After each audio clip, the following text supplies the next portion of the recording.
It's just words, or is it? Welcome back.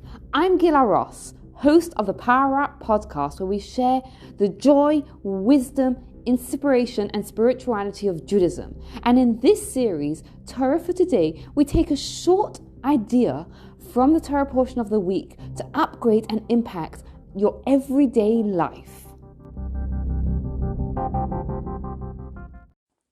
What makes a human being different than an animal? One of our most important distinguishing features is the fact that we can use speech intelligently. Our speech is so powerful.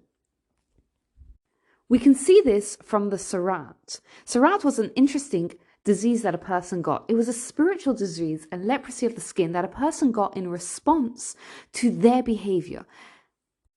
Most commonly in response to a person using Lashon Hara, using their speech to harm other people. So what would happen is they would get this disease on their skin, or it could be on the house or in the clothing. And even though all the physical signs would be there, they would have to go to the Kohen, the priest, who would look at it and determine whether it was Sarat or not. Once the Kohen, the priest, looked at it, if he thought it was Sarat, he would say Tameh, impure. And if he thought it was not Sarat, he would say Tahor, it's pure. That word that the Kohen uttered determined the state of the person, because if the Kohen had said Tameh, impure, then the person now had Sarat and he would have to isolate from the entire community for 7 days. So even though the physical signs were all there, until the Kohen made that declaration, he didn't have to do anything. Now contrast that, for example, with COVID, which we're all so familiar with, right? If a person has what they think of the symptoms of COVID, they would take precautions even before they get their test results. Not here. Why is the difference here? Here it's teaching us the power of a word. With one word, Tameh, the Kohen, the priest, determines that the person who is suffering from Sarat has Sarat and has to separate from the community. 7 days later, when he comes back and checks it again, the Kohen, the priest, utters one word. He either utters the word Tahor, which means pure, and then the Sarat ordeal is over for the person. And he can go back and resume regular life. It's no coincidence that when a person is suffering from Sarat, which is supposed to make him introspect or her introspect and think about the power of the words, that their status is determined by one word. It's teaching us the power of a word. With one word, we can change a person's week. We can change a person. We can build a person, or God forbid, destroy a person. It's telling the person, it's teaching the person. If one word that the Kohen says right now will determine whether you have to isolate for an entire week outside of the community, outside of the camp, or whether you can resume regular life, think about how much impact your words have used. If you have used Lashon Hara, negative words to harm other people, think about how much impact that can make. There are so many stories of people whose lives have been changed because of something that someone else has said to them or about them. I'll share with you one story that someone told me.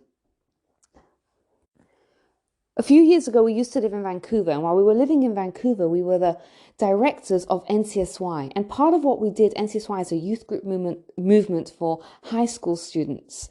And part of what we did is we would run Shabbatons, incredible weekend experiences for high school students from across different chapters. And we would also bring in advisors. Advisors were college-age students who were great kids, who would connect with the high school kids and real, great Jewish role models. Now, one of such Shabbaton, one of the advisors came over to me. And he said to me, and I actually forgot about this conversation for years, he said to me, how do you do this? How do you run a family, run a Shabbaton, open up your home to so many high school kids? And the advisor that was asking me was such a great kid, such potential, such leadership, such a love for the Jewish people, So apparently I turned around to him and said, I'm not exactly sure how I do it, but I know that one day you will have your own home and you will do the same for others. A few months ago, this advisor, who is now married and has a leadership position in his community, a youth director for a synagogue, emailed me and reminded me of the story. I had totally forgotten about the story, but he said to me, you said that to me. You saw in me that I had the potential to be a leader for a community, and it stuck with me. Our words are so powerful. Let's use them to build people up. Sometimes our challenge isn't just what we say, but also what we choose not to say. And in fact, we're given an assurance that someone who is insulted and chooses not to respond, chooses to remain silent, we're told that they merit the greatest hidden light, because it's such a difficult thing to stay silent. But a person who has the strength to do that, to decide, actually, it's better not to respond in this case, is someone who will merit such a great light that even the angels can't see that.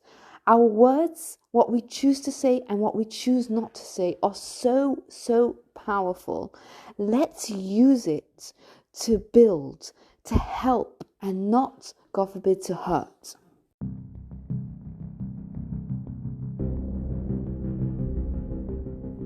Thank you for taking the time to listen. I'd love to hear your thoughts and your feedback.